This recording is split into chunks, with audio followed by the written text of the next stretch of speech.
Okay, I'm now turned on. I'm now turned on, right? Okay.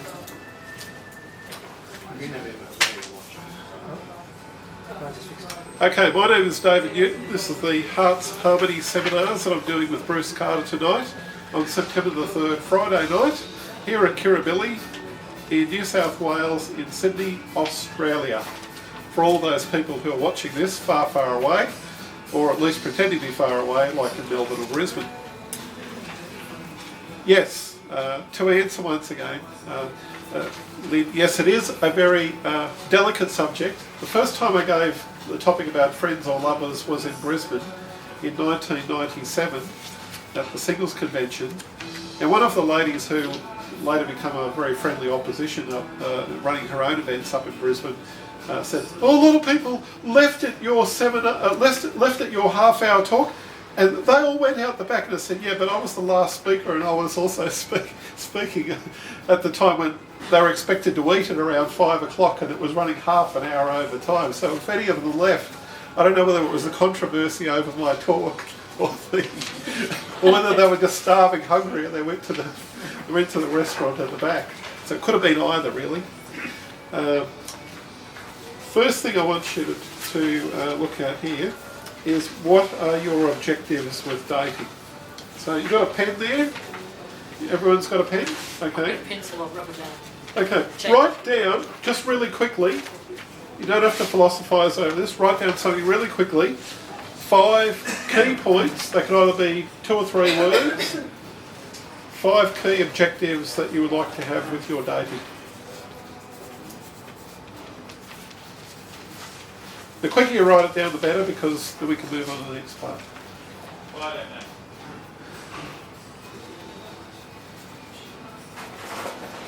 Bruce, you should be doing this too.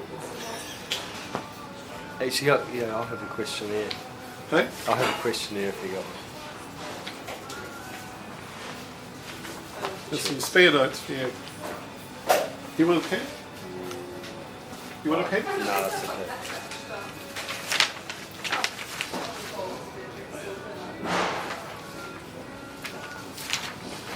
Has anybody written down 2 or 3 things? Two things? How about this? We'll just have a little bit of a classroom powwow here and just quickly go through, maybe 1 or 2 points that are right off the top of your list. Okay? Lynn, a couple of points off your list. Love and affinity. Say it again. Love and affinity. Love and affinity. And affinity, 2 different ones. They're 2 different. Oh, right, okay. Affinity, can you describe what that word means? A sense of belonging. Sense of belonging, yeah, and not only with that person, but with a group of people. Because Oh, often right. what happens when you're not only connected to one person, you're actually a whole group. Here. Jolly good. Thanks. Well, I've only got down to 4. Friendship was the first one. Yeah. Second one, finding a soul partner. Yeah. Third one is someone to share things with. Uh-huh. And fourth one is intellectual stimulation. Say it again. Intellectual stimulation. Oh, okay. That's a very good one.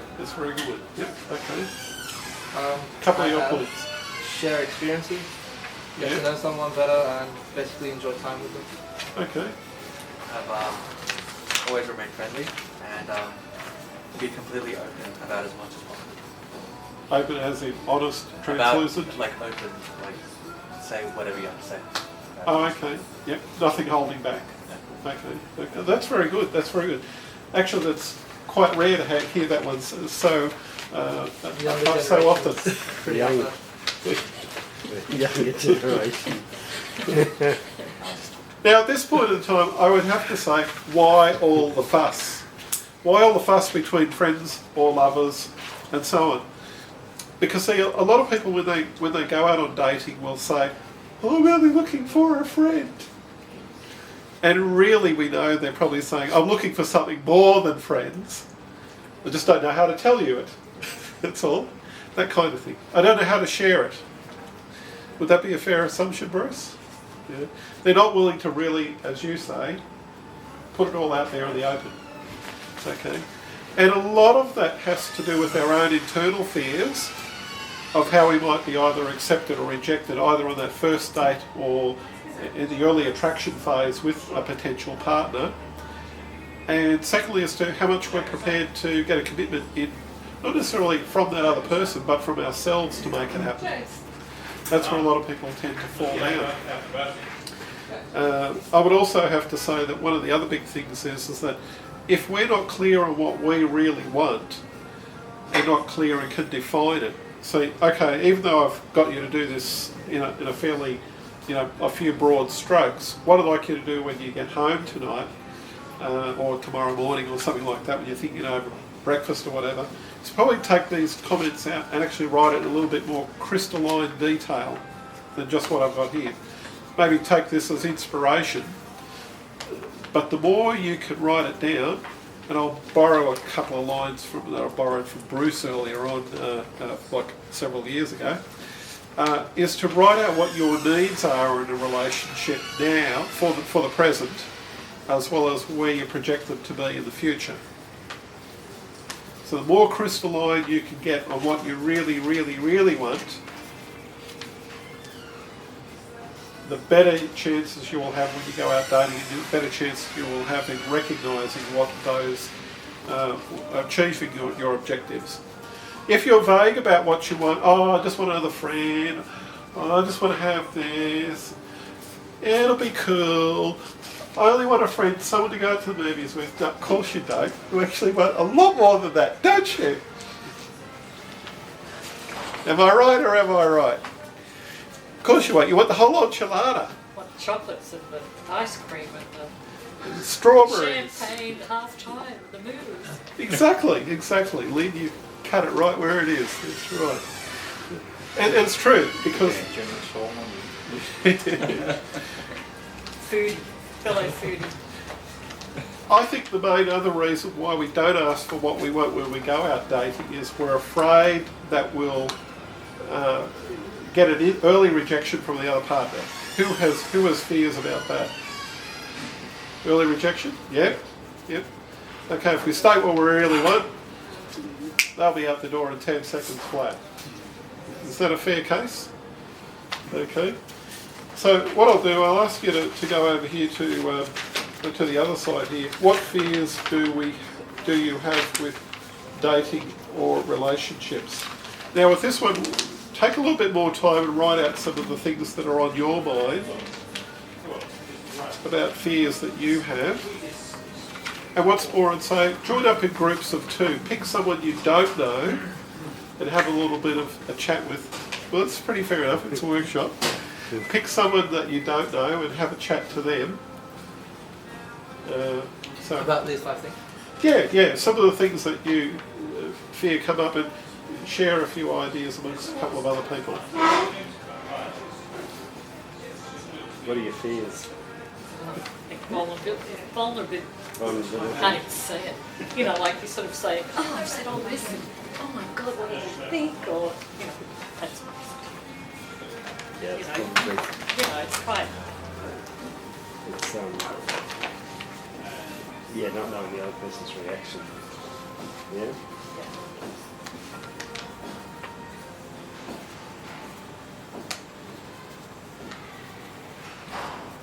I would say you could extend to that. What are some of the things you fear in a relationship?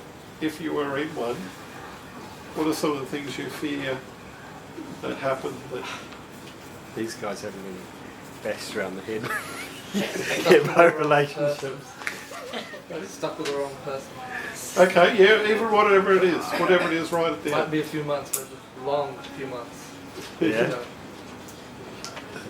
Sorry, I can't add anymore. Getting out. I always had a fear when I was younger, like getting out of the Yeah, same. relationship. That's my It's first like, time. do I go down this track, or am I going to be able to get out cleanly? Yeah.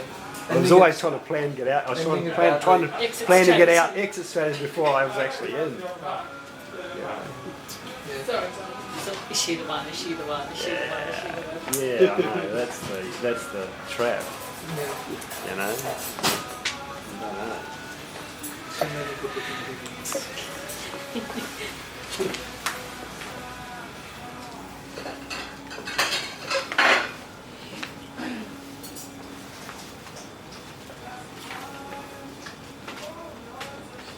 tricky writing down some of these things, isn't it?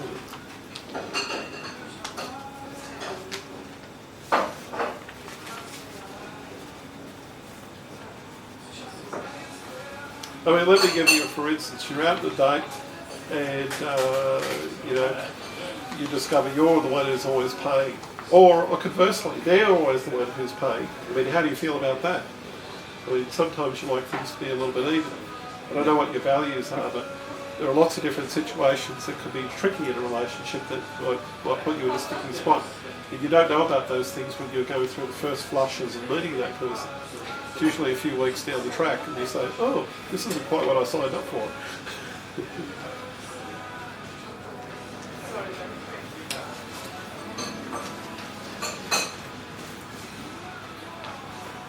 How are we going here on the list? Got a few things up? Yeah. Well, obviously, the very first one's rejection. Yeah. The next one is finding someone who turns out to be unsuitable. And you alluded to that, I guess. And then after time, getting out of the relationship, hurting that person. Finding someone who is perfect but is not interested in who you think is perfect, but they don't respond. And then learning after some time that the person actually has problems that you didn't know about in the beginning. And as you were saying, not financially secure, so you're expected to look after them financially. Yeah, that's a pretty fair one. What's some of yours, Lynn? Or getting in a wrong person can actually see how to get out of the relationship. Yeah, right. But, you know, like in a way that's not hurtful. A safe exit strategy. Well, yeah, but also being kind. Yeah. You know, Yeah. Yeah. No, that's a pretty fair thing. A couple of your points here, which you've got I here. had ending it badly, like Yeah. breaking off and then hating each other. Getting stuck with the wrong person, where you think it's all good, but then when you actually get involved, it's all. And as the thing goes on, you notice the person changing. That was my third one. Oh, okay. Changing a person, Yeah. changing, Wasting 25% on that SMS. I'm the younger generation. All depends on what plane you're on. Messages, thank you, Bruce. Right. Bring that one out. Some of us here are on a 1 cent plan, Bruce. I don't know what phone company you're with. Vodafone. All the way. I'm the opposite. Not being able to be friendly with others of the other sex. Oh, okay. So in other words, you're walled out of having friendships outside of the one person Not only. necessarily war, but like just you think twice before you do it. Because the other person gets insecure. Yeah. Yeah. And adequacy, like if you're doing just in your mind, that you're doing everything right. You always insecure. Do I do the right thing on this date or whatever? Yeah. Yeah. Should I have opened the door for her or something? That kind of stuff. Like the pace. Yeah. Most people do tend to be different. Yeah, that's right. That's One right. person is out here and still back here. Yeah. Yeah. No, that's a very valid thing. Look, a lot of those things are, some of them have come up quite regularly in other different studies as well. What I'll go through is there was a study that was done a number of years back, and this is the order. And I will give you some of these as notes, so you won't have to jot these down unless you get some aha experience about it. However, you probably will identify with some of these things. Why people fear or avoid a relationship can be boiled down to 5 main categories that they go into. The first one is fear of exposure. So, for example, you're opening up about your heart, you're opening up about matters to do with your life, and those types of issues. Now, whilst there is a case for saying, I don't mind going down to the beach and being seen naked at a nude beach, but some people are more afraid of exposing their heart and their life story than they are that of being exposed bodily. And the reason being is when you're exposing yourself emotionally, A, you don't know whether the other person is going to throw it back at you and then remind you of your inadequacies, or B, they might somehow or other just simply not, or take it for granted, or just simply walk over you in some type of way. Because of those things that you share with them, you're sharing your personal life to them. And also, if you do go out of a relationship, you've shared that person a whole lot of your own personal secrets. How do you feel about that? So they're all of the issues that people are, it's one of the top things on the list that people are afraid of. The next one is, as you said before there, abandonment or rejection. Now once again, people can handle a one-night stand 10 times better than they can handle an actual relationship exit by another person. So when someone's ending a relationship where you've been out with that person for a few months or a few years or something like that, that's a much harder thing to take overall than that of a short relationship which might have lasted for a week or even a night, right? It goes along with that old badge that says meaningful overnight relationship synced, so which you might have seen somewhere before. The third thing on the list, and this is probably another bigger one, is individuality being engulfed.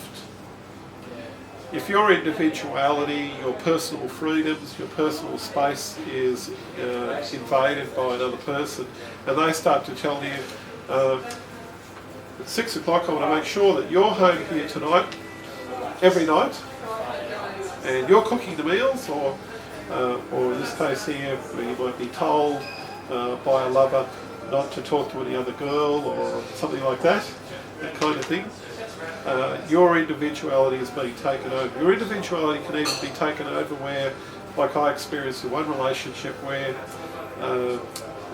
back in, I would say, my don't know which end is up days of early relationships, I went out with a lady who wanted me to cut off just about all the contact I ever had with my entire family.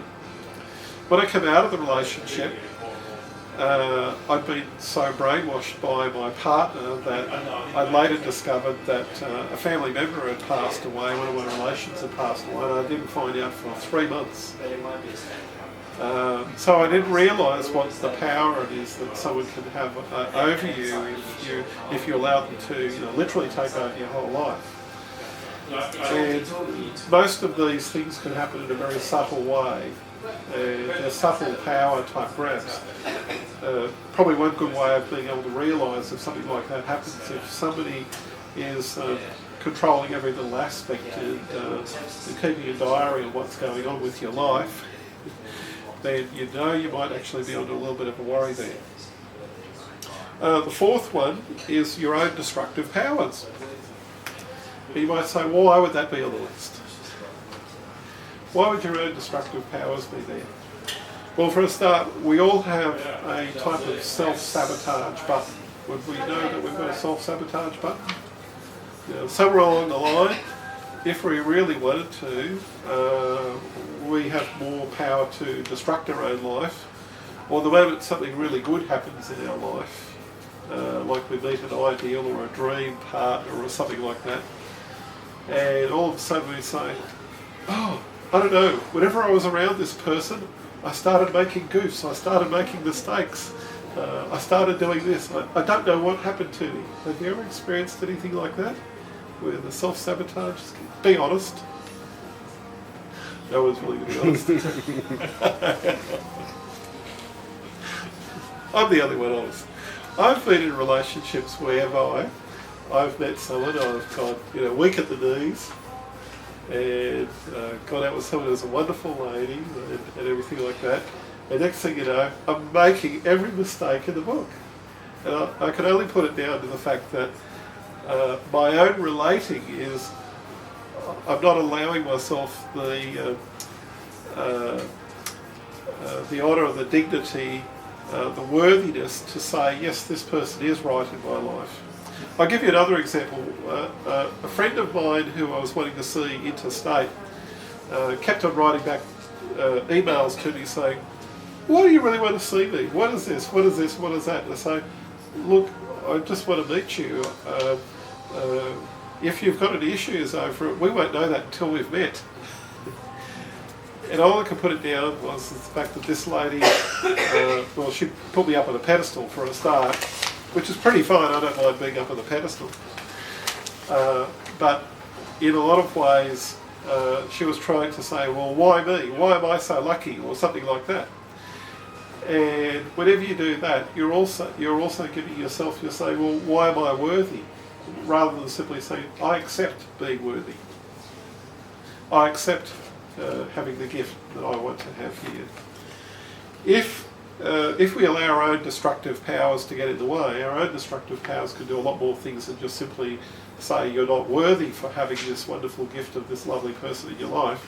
Your own destructive powers could take over in other ways, in that you could react emotionally, you could start controlling that partner and other different things. In which case it could go much worse than simply a case of denial, which is what a lot of people tend to do. No more other people in there? Okay.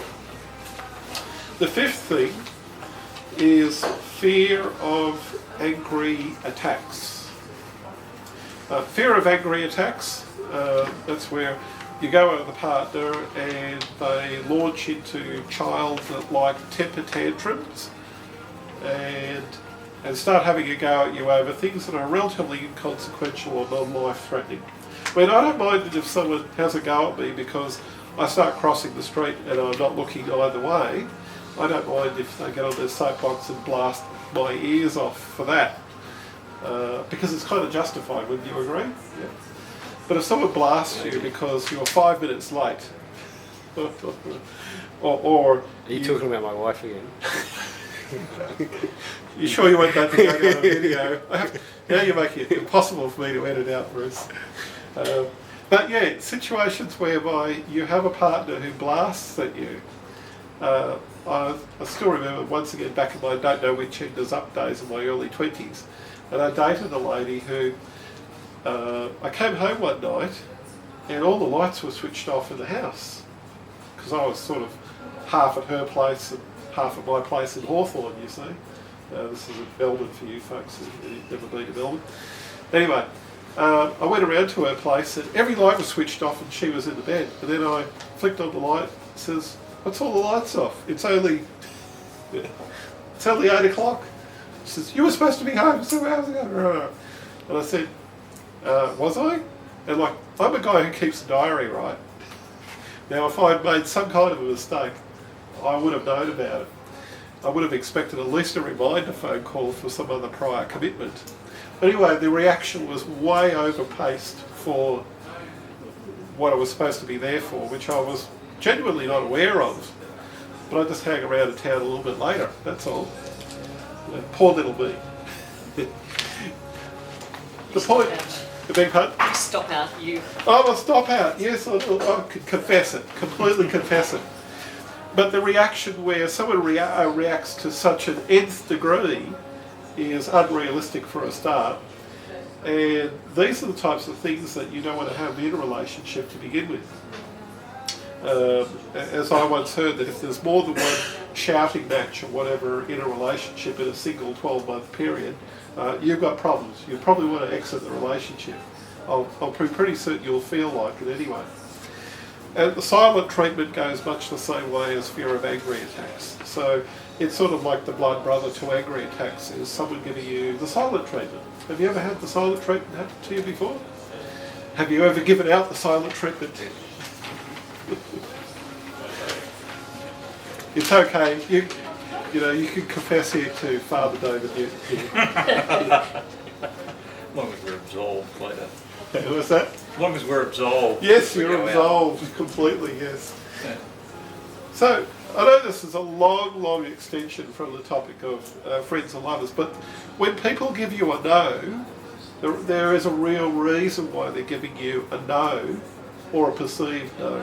And if you're going to overcome anything, if you want to persist with a person, you want to find out which one of these fears is on their hit list, because it's bound to be at least one of these 5.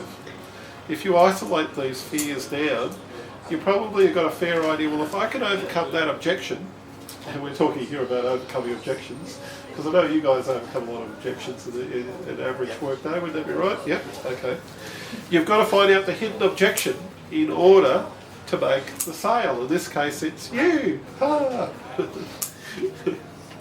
I could make 4 appointments a day for myself. That's Life would be right. sweet. That's right. With women. You have to. Easy managing 1 a day. Greg's going to be really angry. That's right. That's why you do need to have a diary, mate. So look, I can book you in for 6 o'clock, 7 o'clock, but 9 o'clock's already taken. Yeah. Anyway, to boil it all down, I asked a few people way back in the 80s. I asked them couples who were in their 80s, either late 70s, early 80s. I don't know if they'd be around now. But anyway, here's what they told me when I was doing my survey. I said, how come you two are still together after 40, 50 years or whatever? You know, of course you're going to ask, you know, oh, we met when we were little sweethearts who were in our 20s or 30s, you know, that kind of thing. We met during the war. And I'd say, what keeps you together? You know? Hey, Hi, how you doing? Good, thanks. Hi, Have a seat. it's all right. We kept I thought I forgot that thing tonight. Hey? I was sitting at the bloody TV and sometimes then, 7 o'clock already. That's great, mate. That's great. We kept your granddad's chair for you there. I mean, grandma's. All right, carry on. Yeah, no, don't. Thanks, thanks. Thanks for interrupting. Okay, well, the couples in their 80s, as a standard rule, these are the types of things, because I actually kept up this research and kept on asking people in the 90s, I kept on asking mature age couples why they'd hung around in a relationship for so long. And look, these ones were in it for a pretty good reason. These are some of the things they said. They said, David, you've got to accept your partner and the mistakes they make. Right? Yeah, okay. The other one is too, they said, if they make a mistake, we give quick forgiveness and are willing to see beyond the errors they make. Okay? And I remember a few of them saying, and this happened across, once again, these were isolated out of several interviews. The third thing they said was tolerance of your partner's views on the world. They may be unable to see things, see things your way, but they're simply just happy with where they are and where they are at present. Either way, give them space to do what they are doing. I come across one couple where a lady said, I didn't like it that he always went out for tennis on Saturday afternoon. I really didn't like it, but I let him do what he liked to do. And he let me do such and such on Wednesdays or whatever. So for a long time, these couples tolerated what would appear to be a relatively trifling, small thing in order to make sure the relationship existed. And typically, there's one other thing that I've found with people who marry and stay married a long time is the ones who marry, and once again this boils back down to tolerance, is people who are married and stay married a long time are not too picky. The more picky you are, more likely to be single for longer periods of time. It's pretty well a given fact. Would that be a fair assumption to expect? Okay. These are the comments that I've got from people who've been hanging out with each other for around. And also, for those who have been in relationships and have no breaks in between, or very, have you ever got any friends who, the moment they're out of a relationship, they might be with someone for like 15 years, and then next thing you know, that relationship's ended. And then before you can even blink and ask them around to your place for dinner one night, they're in another relationship straight away. You ever come across that? You say, what the heck did I miss here with this friend of mine? And they'll be with that person for the next 5 years, and then they'll put ricochet out and say, Jim's free. No, he's not. In another relationship, you say, how did they do it? Well, one, they're pretty good at picking people as well. But number two, they're not quite so picky. The more intellectual you get with relating and dating, the more likelihood you're going to have a hard time in your dating as a general rule. The more we intellectualise, now that doesn't mean to say, and I want to qualify this, it doesn't mean to say that you don't mix with intellectual people, but at the relating, the mechanics side of it, the more picky you get over non-life threatening things. Now let's face it, there are not many things that can go wrong in our life apart from walking across the street, driving beyond the speed limit if we have a car or things like that. Would that be a fair assumption? So not many things that you can actually get upset about. But we get upset quite often about a lot of things which aren't really going to make any difference at the end of the day. So what I have, and just when I need to bring out my notes, hold on a sec, to the last page. I've got several different points to go through here on this one. 5 steps to success in dating, risk and reward. Has anybody here ever engaged in any financial trading, stocks, share market trading, or financial markets like currencies or whatever? You have? Yeah. What are some of the famous quotes that you've heard from the stock market traders and things like that about how to trade stocks? Look at the trend. Hey? Look at the trend. Look at the trend? Okay, that's a good one, Okay. Just wanting to test what's in the audience there. Okay. When you're out dating with and meeting people, particularly in general, the first thing that you need to do is stay focused on creating a connection. When you're out on a date or when you're meeting someone for the very first time, your main productive thing that's going to be working for you is to create a connection.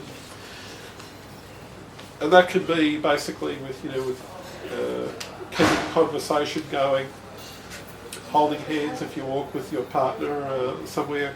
Even if you go out somewhere for a date, make sure that you connect with them.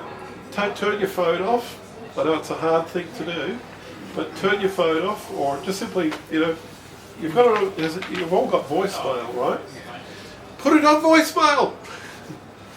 You don't want to be answering the telephone, things like that. Your whole devotion to that person, if you're there with them if you've only got a lunch hour for a date, make that lunch hour go a hell of a long way, because you want to make that person feel like, wow, I really had a good time with that person, and they gave me their all when I was with them. You'll get a lot more mileage out of it, or kilometerage. Okay, number 2, deal with losses before you date, e.g. before you leave the front door of your house that morning. Deal with losses before you go. What do you mean by that? What I mean by that, in other words, is accept that, have a glance that you may lose this person, but on the other hand, go hell for leather that you want to go after this person as well. Okay, it doesn't mean to say you're slack. A lot of people, when they hear about deal with losses, is they're too laid back. They don't chase after the person. And that's where a big mistake that a lot of people have. Deal with losses in a philosophical way. Yeah, look, it may not work out, but I'm going to give it my best shot anyway. And do give it your best shot. Point number 3. And this is one thing a lot of people overlook when it comes to dating. And that is, become an expert at one area of your dating or relating. What could you become an expert at? This is a real big question. Okay, it could be humour. It could be storytelling. Something real dead easy. It could be kissing. It could be palm reading. So, it could be massage. If you've got particular traits that you can exert with a date on a one-to-one level, all the better. That's why it might sound a little bit laughable at this time. Things like, for example, palm reading or handwriting analysis or tying knots on fishing lines. I could do that. Yeah, For look, my SES knots, I could Yes. just modify my SES knots. exactly. Actually, So- remember that the very last talk that we did years ago. Yeah. There was a girl in the Mormons who lived near where I lived, and she read tarot cards. And Yeah. I said to her, yeah, look, I read tarot cards as well. Like when I sort of said it, and then I realised, well, I know about tarot cards, but I don't actually read them, right? So anyway, we go back to her house, and she reads my tarot cards, and she was really good at it. And then she goes, okay, read mine, will you? Oh no. And she goes, after about 7 or 8 minutes of me bumbling around trying to make up stuff, she goes, look, you don't really know how to read them. I says, no, I'm more of a lover than a reader. I wish I had a tape recording of this session. So be careful. We will be. We're doing it in video. Oh, I was just joking. I mean, I'm just all your comments. But it's true. Like, if you've got some way of making some kind of connection with a person, it's got to be something that's deep and personal to them. I know it might sound a bit laughable to say, what about massage? But the fact of the matter is, and I can say this, I did 2 massage courses going back 20 plus years ago now, and on both occasions it led me to more dates than what I thought I could, because some of them would say, oh, here's a guy who's a sensitive New Age guy, and he's a touchy-feely type too. That's really hard to find, you know. And whenever I mentioned this, like I went out to a dance or I went off to a dinner function or something like that, women would sort of overhear it when I'm talking to someone else about some New Age topic or whatever, and then they'd zoom straight in on me and say, did you say you could do massage? And then, here's my card, come around to my place. And I thought, holy cow, what did I do then? You know, I wasn't even trying to pitch to them, and then I was talking to somebody else, and somebody else picked it up. Just a natural. So, but it is true. If you have one thing, and where I can quote this directly goes back to there was a lady, she passed away in 1991. Her name was Doris Manley Levy Moore, and she wrote a book in the 1920s called The Art of the Affair. Anyway, one of the things that she said in order to get relationships going is having personal talents that you can exert on a one-to-one basis with your potential lover, potential friend that you're making. In this case here, you want to make them into a lover. It's a simple fact. There's no other way around it. Okay, number 4, throw out pre-made structures. E.g., always dating at the same restaurant. Or matter of fact, always dating at the same time, the same day, that kind of thing. What a lot of people tend to do is when they go out on a date is they'll say, I'll pick you up at 7 o'clock, at 7:30 we're going to the local Chinese restaurant. At 9 o'clock you're going to invite me back to your place. Yeah. In other words, they're hoping that everything's all going to... But it's so dull and boring. And secondly, you know that there's a pitch. Would you believe it that people are more suggestible if you have an unplanned date? An unplanned date could be, how about say we meet at 2 o'clock in the afternoon, go for a walk through the library? Or how about say we meet at 3 o'clock in the afternoon and we'll go to this a couple of cafes down at the Rocks? Or how about say we meet for breakfast? You know, something that's totally different, totally unusual. It doesn't have to be 7 o'clock, it doesn't have to be this, it doesn't have to be at a restaurant. The main point of why you're hanging out together is to get a connection, right? It's nothing to do with going through the motions of, I bought you dinner, therefore you must do this. Or you bought me dinner and therefore you must do this. You know, it can be that way. If you don't have a pre-made structure, you introduce a lot more fun to the relationship at the beginning. And secondly, people are more likely to see who the real you is if you're outside of sitting down and pushing a few salt and pepper shakers across the table, which is what a lot of people do at restaurants anyway. You see? So I put be spontaneous. Yeah, spontaneous. always doing the same thing? Well, the problem is you fall into a pattern and you also switch off your sensory activity, so you don't even know whether this person's interested in you or not, or whether they're bored. Chances are, if you're bored with it because you know what's going to happen every step of the way, you won't switch on and connect with that person. That's why a lot of people make mistakes, because they're in a routine mode. Number 5, learn to live with probabilities. This goes back to point number 2. Some will, some won't, so what? Okay? Some will, some won't, so what? Have any of you watched the movie Groundhog Day? Did you see that part in the movie where, in Groundhog Day, where she keeps on slapping him on the face and he can't get past that one part of the movie? Yep.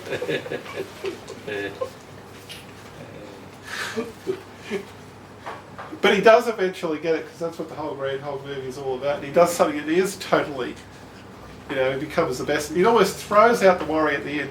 He forgets about the expectation, but he becomes so good at being himself, and he becomes a better himself, that eventually she just can't resist. You see?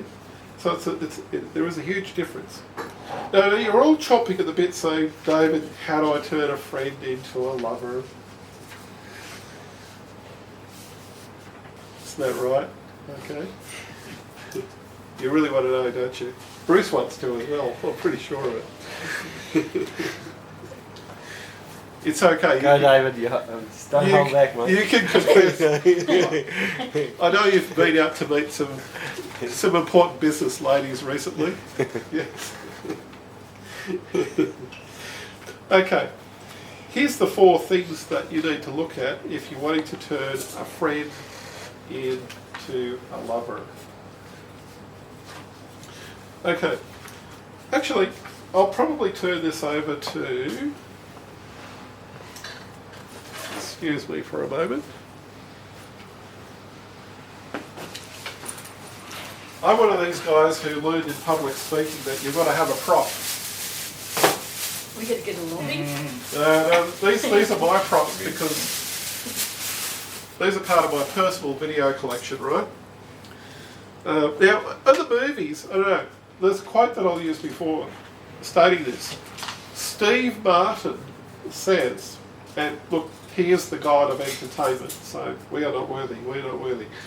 Okay, Steve Martin says, all of life's problems or riddles are answered in the movies. So if you've got a problem that's bugging you, watch the bloody movies. Steve Martin's got it right. You might have heard the term, there is a grain of truth behind every fictional story. Well, a lot of these fictional stories are all nothing more than that. And some of these are fairly contrite stories because that's what makes... This is a classic one here, Maid of Honor, Patrick Dempsey, right? He's on a mission to prove he's the best man. Yeah? This rings a bell with you, doesn't it? Yeah. I was watching a bit of it the other day. You were? It was on TV. It was on telly, okay. Maid of Honor. Now this is a guy who's he loves this girl. He's just never told her. So he's never made the connection. Never made the connection there to get the point across, right? And I say I could go on. There is a lot of movies like this. Here's another one, Charlie Sheen, with Good Advice. Now, he's after this target here is the publisher lady. His girlfriend walks out, and it's the publisher lady who he's really trying to win over. And she's putting up every bit of resistance possible. And she's trying to treat it like a business relationship. Well, it doesn't work out that way in the end. As you know, it's always, the girl against the guy against the girl. Another one here. Actually, this movie here with Pierce Brosnan and Julianne Moore, called Laws of Attraction, was the inspiration for a lot of other movies, like a lot of them tend to be. Okay, it starts out as a contrite relationship. Oh, okay. Yeah. And this other one here, One Fine Day, with Michelle Pfeiffer That's a great movie, that one. Great movie, Charlie. and George Clooney. It's very good. Yeah. So they start out contrite and eventually wind up as lovers. The point that I'm trying to make here is that, like a lot of these things here, a lot of these people, they start out, they recognise that there is some potential there, and there is that kind of starry phase where this person could be a friend or this person could be a lover. The main thing what you have to do, and this is the first and vital thing that you need to do, is to get them to recognise that you're on the planet. Pretty essential.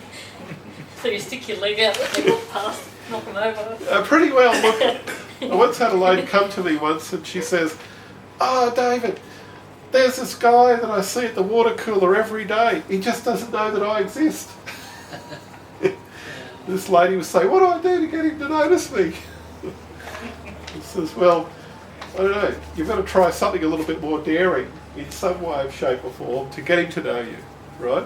And secondly, the second thing is, even if you get him to notice, or, you know, like if it's a lady wanting to get a guy to notice, or a guy to get a girl to notice, is point number 2, this is extremely vital, you've got to lower their risk for making the engagement.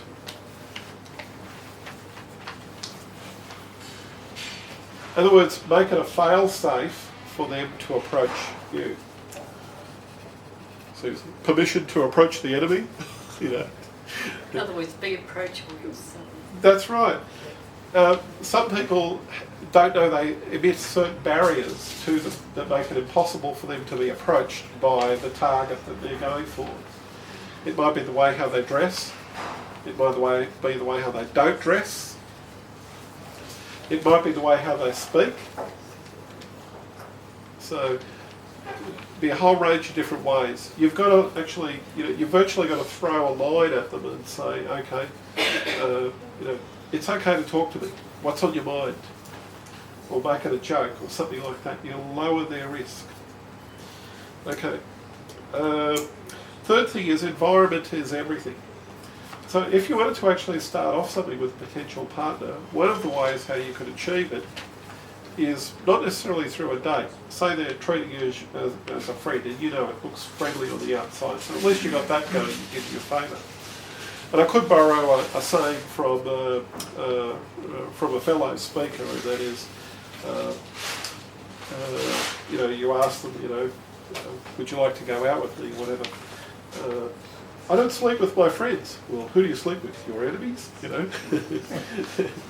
But the fact of the matter is, you've got to make the environment right. One of the ways how to create the right environment would be, say for example, something where you're doing something together. And that could be having a picnic down at the beach. It could be making a meal together. Not going out to a restaurant, but just doing something that involves a little bit more you and me time with your potential partner. The other one is opportunity for transition time.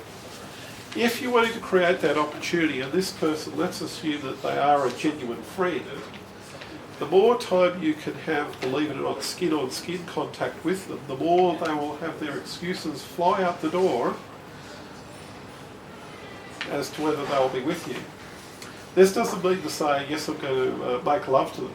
But if you lay side by side with them, say at a beach, or you're watching a movie together and you're just cuddled up close together, the more you're cuddled up, the more you're actually in the act of being boyfriend, girlfriend type of scenario, the more you actually act it out, the more reality is you'll break down their defences. Have you ever heard the, you know, you've chatted with a friend and your friend has says, I discovered I loved him, or I discovered I loved her. You ever heard those sayings from a friend of yours? Yeah. Basically what it means to say is they went through some kind of an activity together, and you know, there have been scientific studies done on this. If you're with a partner, and let's say you're cuddled up together, you're not even necessarily making love, but once again, the type of skin contact, you're watching a movie there, probably eating a few twisties or something like that or whatever together, you're just huddled up close together. If you're with that person for, say, at least an hour, you're going to break down some defences. If you're with that person for, say, 3 to 6 hours, practically all the defences are gone. If they've got a little bit of spark for you, 3 to 6 hours is optimal in breaking down that defence. Sorry, Jane. I think I'm a bit embarrassed for right a minute. It could well be, but it's the opportunities here that really make the count. You know, that could be, you know, like whether it's watching a movie or something like that. You have to break some kind of a tradition in order for something to happen. The other way is it could be just simple dogged persistence that you're going out with this person and suddenly an opportunity may turn up. But it has to be something whereby at least you're either A, holding hands, you have some sparkle moment where you've got that opportunity. It's not going to happen unless you have that quiet time where you've exhausted all the chit-chat, which is usually about nothing, and you're left with the contact with that person and you've got the potential there. So that's my take on the matter there. So I hope you've got a little bit of a few ideas out of it. Remember that risk versus reward is what it's all about. So that'll be the end of my session. So we'll have about a couple of minutes break whilst you sort 5 yourself minutes out. break. Right? I might grab a. If anyone wants a cup of coffee or Yeah. tea.